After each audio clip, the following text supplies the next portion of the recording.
శ్రీకృష్ణుడి జీవితంలో ఆనందదాయకమైన ఘట్టంలో 10 రాయండి, మీరు 1 10 లేవండి, 2-3 మించి మీరు దొరకవు. విషాద ఘట్టాలు రాయండి అమ్మా, నేను చెబుతున్నా. ఓ బాధిక అది శ్రీకృష్ణుడి జీవితం. పుట్టింది జరసాలు, పుట్టిందో తల్లిక, పెంచిందో తల్ల, పుట్టిందో తండ్రిక, పెంచింది ఇంకో తండ్రి. అందులో పెంచిన తండ్రికి ఏమో బిడ్డ కాదని తెలుసా, ఆ తల్లికేమో తెలియదా?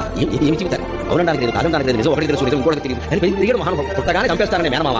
మనం ఎంత దృష్టవంతులు ఉండేటువంటి మేనమావం మనకి లేదు. కత్తెడు కూర్చున్నాడా జైలు దగ్గర, అదే శ్రీకృష్ణుడి జీవితం. అవతార కూర్చుంటున్నారు కదా మరి. నీకే ఎందుకు ఇలా జరుగుతుంది? ఎందుకు ఈ పరీక్షలు?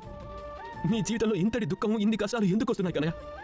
నిజం చెప్పాలంటే నారాయణుడి అవతారాలన్నింటిలోనూ అన్నిటికంటే కష్టమైన అవతారం అంటూ ఉంటే ఇదే కన్నయ్య, ఈనాటి కృష్ణ అవతారం. ఇంత భయంకరమైన జీవితంలో కూడా భగవతత్వాన్ని వ్యక్తం చేసిన మహానుభావుడు శ్రీకృష్ణుడు. కృష్ణం వందే జగత్.